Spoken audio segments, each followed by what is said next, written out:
Assalamualaikum warahmatullahi wabarakatuh. Halo teman-teman, saya Desi Putria dengan NIM A41200377, jurusan Produksi Pertanian, Program Studi Teknik Produksi Mini.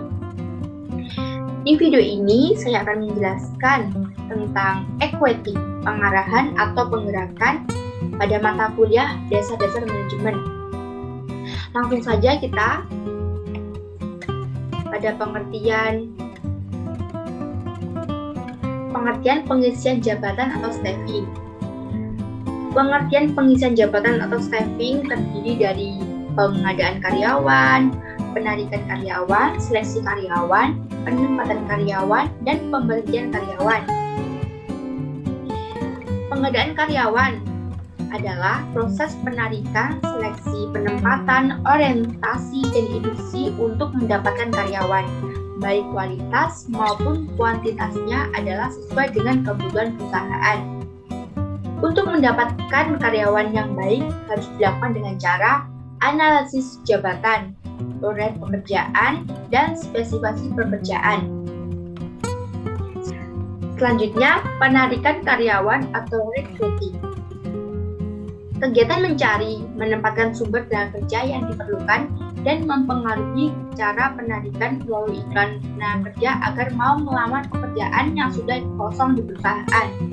Sumber karyawan di sini dapat bersumber dari sumber internal, sumber eksternal. Sumber internal meliputi karyawan telah ada, baik secara rotasi dan promosi. Dan sumber eksternal yaitu karyawan yang ditarik dari luar perusahaan. Selanjutnya, seleksi karyawan. Kegiatan pemilihan dan penentuan pelamar yang diterima atau yang ditolak untuk menjadi karyawan perusahaan. Prosedur seleksi meliputi seleksi surat-surat, pemeriksaan referensi, wawancara pendahuluan, seleksi ilmu pengetahuan, tes psikotes, tes kesehatan, wawancara dengan atasan, dan keputusan diterima atau ditolak. Tingkat-tingkat seleksi. Seleksi ini ada 3 tingkatan. Seleksi tingkat pertama, seleksi tingkat kedua, dan seleksi tingkat ketiga. Selanjutnya, penempatan karyawan. Kegiatan untuk menempatkan karyawan yang telah lulus seleksi jabatan tertentu. Dalam penempatan harus dilakukan orientasi dan induksi. Orientasi memberitahu karyawan baru tentang hak dan kewajibannya, tugas dan tanggung jawabnya, dan peraturan-peraturannya. Tujuan supaya karyawan merasa dirinya telah diterima di lingkungannya. Induksi, kegiatan untuk mempengaruhi tingkah laku karyawan baru yang telah ditempatkan agar ia menaati peraturan dan norma perusahaan. Serta pelatihan. Pelatihan dilakukan untuk meningkatkan efisiensi dan efektivitas kerja karyawan. Selanjutnya, pemberhentian karyawan. Pemberhentian adalah putusan hubungan kerja seorang karyawan dengan suatu perusahaan. Hal ini disebabkan oleh keinginan perusahaan, keinginan karyawan, dan kontrak kerja habis, peraturan pemburuan, pensiun, atau meninggal dunia. Selanjutnya, pengarahan penggerakan equity. Menurut G.R. Terry, pengarahan adalah membuat semua anggota kelompok agar mau bekerja sama dan bekerja secara ikhlas serta bergairah untuk mencapai tujuan sesuai dengan perencanaan dan perusahaan perorganisasian. Jadi pengarahan, kegiatan yang dilakukan oleh pemimpin untuk membimbing, menggerakkan, mengatur segala kegiatan yang telah diberi tugas dalam pelaksanaan suatu kegiatan usaha. Pokok masalah yang dipelajari pada fungsi pengarahan. Ada beberapa pokok masalah yang dipelajari pada fungsi pengarahan. Yang pertama, tingkah laku manusia. Kebutuhan karyawan selain gaji dan kompensasi yang sesuai, perlakuan yang manusiawi terhadap karyawan, dan pendorong peningkatan produktivitas kerja. Yang kedua, hubungan manusiawi. Dalam kegiatan berkelompok atau organisasi ini harus didasarkan atas kebutuhan, kepentingan, hormat menghormati, saling membutuhkan, dan kerjasama di antara semua pihak untuk mencapai tujuan.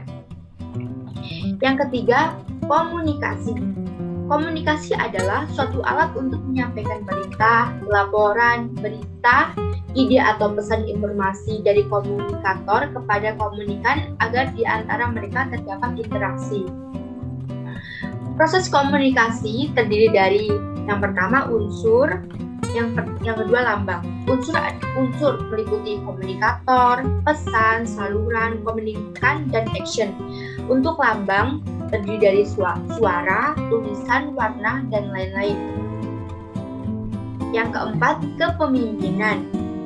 Kepemimpinan adalah seni seorang pemimpin mempengaruhi perilaku bawahan agar mau bekerja sama dan bekerja secara produktif untuk mencapai tujuan organisasi. Fungsi kepemimpinan yang pertama, pengambilan keputusan dan merealisasi keputusan itu. Yang kedua, pendelegasian wewenang dan pengembangan pembagian kerja. Yang ketiga, meningkatkan hasil guna dan daya guna semua unsur manajemen. Yang keempat, memotivasi bawahan supaya bekerja efektif dan semangat. Yang kelima, mengembangkan imajinasi, kreativitas, dan loyalitas. Selanjutnya, pemrakasaan, pengiatan dan pengendalian rencana, pengkoordinasi kegiatan bawahan, penilaian prestasi, memberi penghargaan dan sanksi kepada bawahan, pengembangan bawahan melalui pendidikan maupun pelatihan, pemeliharaan aktivitas perusahaan dan bertanggung jawab atas semua tindakan kepada pemilik, pemerintah, dan bawahan, memberi kompensasi, ketenangan, kesejahteraan pada karyawan, dan lain-lain. Unsur-unsur kepemimpinan: pemimpin, bawahan, organisasi, tujuan lingkungan, dan eksternal perusahaan. Selanjutnya, gaya atau tipe kepemimpinan menurut Malayu SP Hasibuan. Gaya tipe kepemimpinan menurut Malayu SP Hasibuan meliputi yang pertama, kepemimpinan otoriter. Jika seorang pemimpin menganut sistem sentralisasi wewenang, falsafah pemimpin bawahan adalah untuk pemimpin dan menganggap dirinya paling berkuasa, paling pintar dan mampu. Pengarahan dilakukan dengan cara instruksi dan perintah. Orientasi kepemimpinan hanya untuk meningkatkan produktivitas kerja karyawan, namun tidak memperhatikan perasaan dan kesejahteraan karyawan. Yang kedua, kepemimpinan partisipatif. Jika dalam pemimpin melakukan secara persuasif, menciptakan kerjasama yang serasi, menumbuhkan loyalitas dan partisipasi bawahan. Pemimpin memotivasi karyawan, pemimpin menerapkan sistem manajemen terbuka, informasi yang pembinaan kestandarisasi mendapat perhatian yang serius. Yang ketiga, kepemimpinan delegatif. Jika seorang pemimpin mendelegasi wewenang kepada bawahan kepada bawahannya dengan agak lengkap, sehingga bawahan itu dapat mengambil keputusan dan kebijakan dengan agak bebas dalam melakukan pekerjaannya. Nah, kita sampai pada karakteristik equity. Karakteristik equity meliputi 1. Pervasive function, 2. Continuous activity, ketiga human factor, yang keempat creative activity, yang kelima executive function, yang keenam delegative function. Kita akan jelaskan yang pertama pervasive function. Apa sih pervasive function? Pervasive function maksudnya adalah pengarahan diterima pada berbagai level organisasi. Setiap manajer menyediakan petunjuk dan inspirasi kepada bawahannya. Next, continuous activity.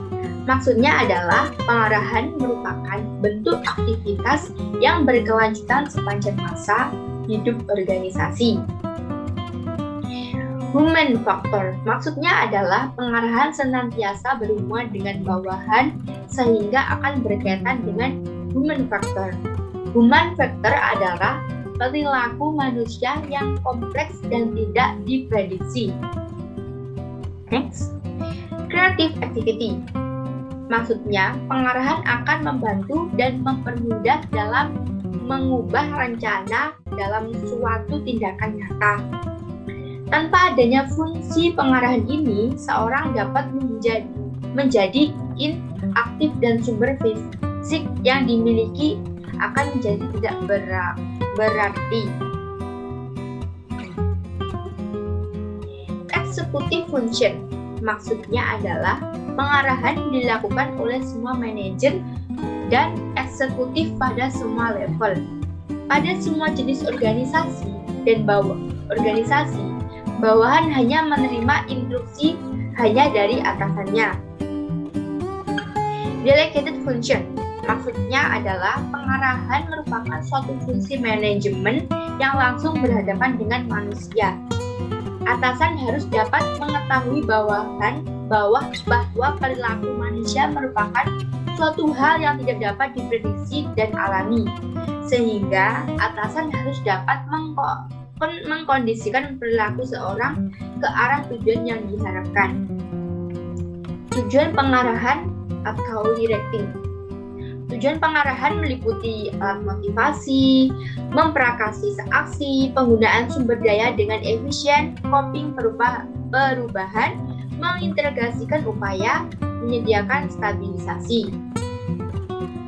Cara melakukan pengarahan atau direksi seperti orientasi, perintah, delegasi wewenang, petunjuk, motivasi, dan mempengaruhi. Nah, selesai materi tentang evaluating pada mata kuliah dasar-dasar manajemen. Semoga apa yang kita pelajari dari mata kuliah dasar-dasar manajemen dapat bermanfaat bagi kita semua. Terima kasih. Wassalamualaikum warahmatullahi wabarakatuh.